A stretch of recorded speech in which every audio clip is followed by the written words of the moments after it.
Halo semuanya. Perkenalkan, nama saya Himalaya Savitri dari kelas 12 IPS 3 nomor absen 13. Pada kesempatan kali ini saya akan menjelaskan tentang sejarah terbentuknya organisasi PBB. Sejarah berdirinya PBB.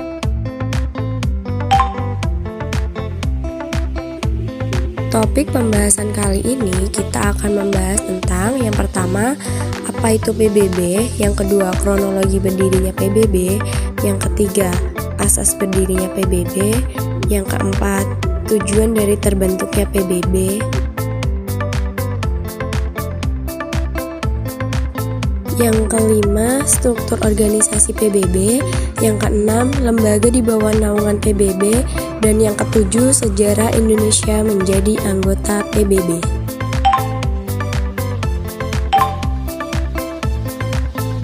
Yang pertama, apa itu PBB? PBB atau Perserikatan Bangsa merupakan organisasi internasional dengan anggota yang terdiri hampir seluruh negara yang ada di dunia.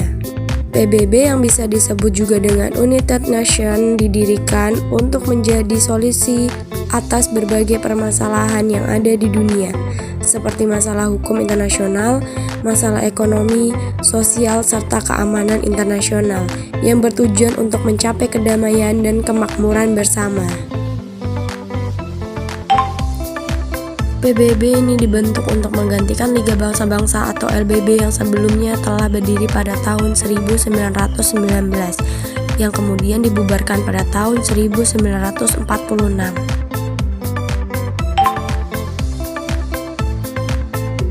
Yang kedua, kronologi berdirinya PBB. Perang Dunia Kedua menjadi pemicu utama untuk mewujudkan organisasi baru yang mampu mewujudkan kedamaian dunia, yang sebelumnya tidak bisa direalisasikan oleh LBB karena gagal menjauhkan dunia dari ancaman bahaya peperangan. Franklin Delano Roosevelt dan juga Perdana Menteri Inggris Winston Churchill mengegaskan pertemuan yang menghasilkan sebuah kesepakatan. Kesepakatan tersebut dikenal dengan nama Piagam Atlantik.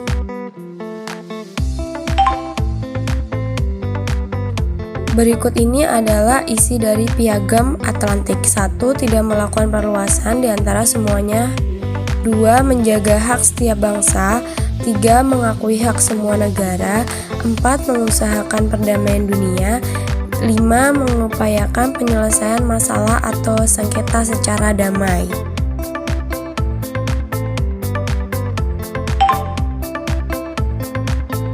Setelah Piagam Atlantik ini terjadi, beberapa kali agenda pertemuan antara beberapa negara besar, dan pertemuan tersebut dikenal dengan Deklarasi Moskow yang dihadiri oleh Inggris, Rusia, dan Cina pada tanggal 30 Oktober 1943. Isinya adalah mengenai terciptanya keamanan umum yang dijembatani oleh adanya organisasi internasional untuk perdamaian dunia. Pertemuan tersebut kemudian dilanjutkan dengan pertemuan yang digelar di Washington DC pada tahun 21 Agustus 1944.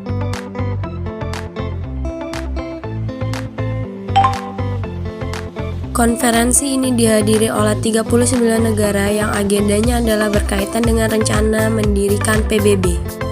Pada tanggal 7 Oktober 1945, masih bertempat di Washington DC, disiapkanlah pembentukan Piagam PBB. Piagam PBB tersebut ditandatangani pada tanggal 26 Juni 1945 di San Francisco dan mulai diberlakukan sejak tanggal 24 Oktober 1945. Ada 50 negara yang mendatangani Piagam PBB, dan 50 negara tersebut dikenal dengan Original Members atau negara pendiri PBB. Jadi sejak tanggal 24 Oktober 1945, secara resmi PBB atau United Nations terbentuk atas gagasan dari kelima negara besar, yaitu Amerika, Prancis, Cina, Inggris, dan Uni Soviet. Dan 5 negara tersebut disebut dengan sponsoring power, di mana mereka merupakan anggota tetap dari PBB yang mempunyai hak veto. Hak veto adalah hak untuk menolak segala yang menjadi keputusan atas usulan PBB.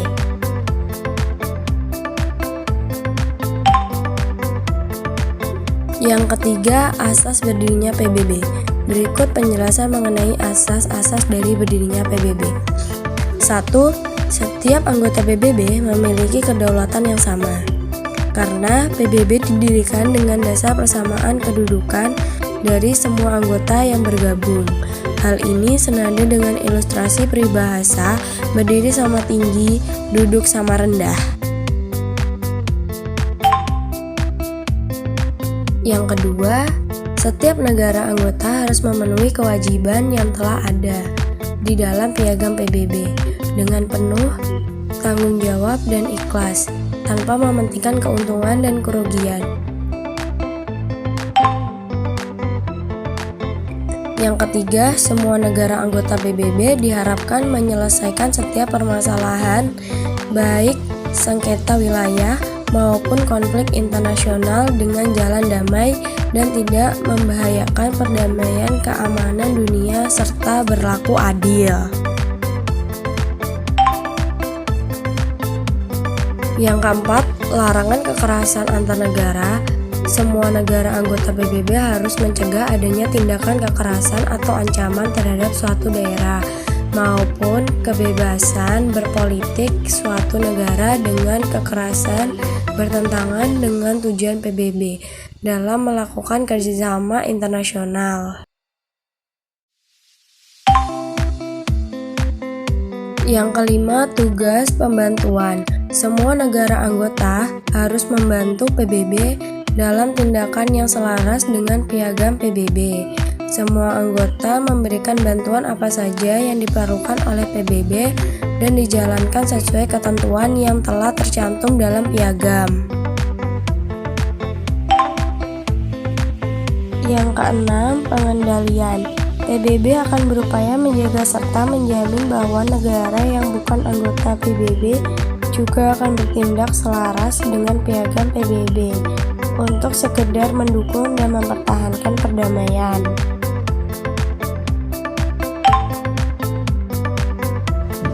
Yang ketujuh, menjamin kebebasan.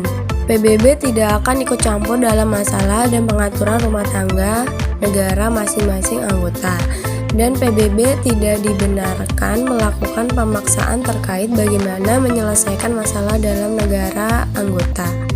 Artinya, negara anggota masih bisa mengatur negaranya sendiri tanpa campur tangan PBB.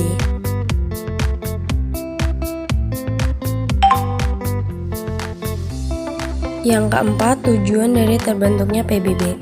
Tujuan utama dari terbentuknya PBB adalah untuk menjaga keamanan dan perdamaian dunia.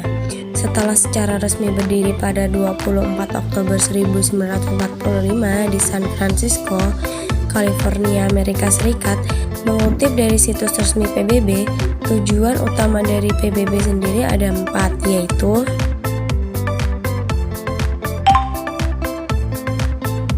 1. Menjaga perdamaian di seluruh dunia. 2. Mengembangkan dan menjaga hubungan baik antar negara. 3. Mencapai kerjasama internasional. 4. Menjadi wadah untuk menyatukan negara-negara di dunia untuk mencapai tujuan PBB.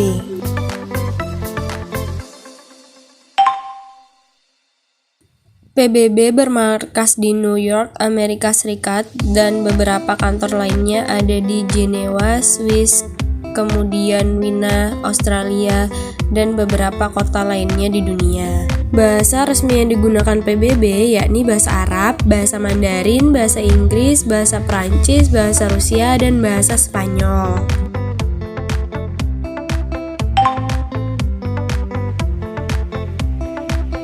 Yang kelima, struktur organisasi PBB. Bersumber dari situs resmi PBB, berikut ini adalah struktur dari organisasi PBB. 1. Majelis Umum. 2. Dewan Keamanan. 3. Dewan Ekonomi dan Sosial. 4. Dewan Perwalian. 5. Mahkamah Internasional. Dan yang keenam, Sekretariat. Yang keenam, lembaga di bawah naungan PBB. Berikut ini adalah lembaga internasional yang berada di bawah naungan PBB. Yang ketujuh, sejarah Indonesia menjadi anggota PBB. Sejarah mencatat bahwa Indonesia tergabung menjadi anggota PBB pada urutan ke-60, tepatnya pada tanggal 28 September 1950. Keanggotaan Indonesia itu disahkan dengan adanya resolusi Majelis Umum PBB dengan nomor A/Pres/491 Jilid ke-5 yang isinya adalah mengenai penerimaan negara Republik Indonesia sebagai bagian dari Perserikatan Bangsa-Bangsa. Indonesia di bawah kepemimpinan Presiden Soekarno pernah menarik diri sebagai anggota PBB karena konflik dengan Malaysia. Namun pada tanggal 19 September 1966, Indonesia kembali bergabung dengan keanggotaan PBB. Satu-satunya negara yang pernah keluar dari organisasi PBB. Hingga saat ini, PBB telah banyak sekali kontribusinya terhadap permasalahan yang ada di dunia. Baik membantu penyelesaian masalah di suatu negara ataupun mengirim bantuan terhadap negara yang terkena bencana. Meskipun terkadang PBB dianggap lalai dan tidak bisa menyelesaikan setiap permasalahan yang ada, namun berkat PBB setiap negara di dunia bisa memiliki hak yang sama dan menjadi dasar terciptanya keamanan dunia. Sekian penjelasan dari saya. Wassalamualaikum warahmatullahi wabarakatuh.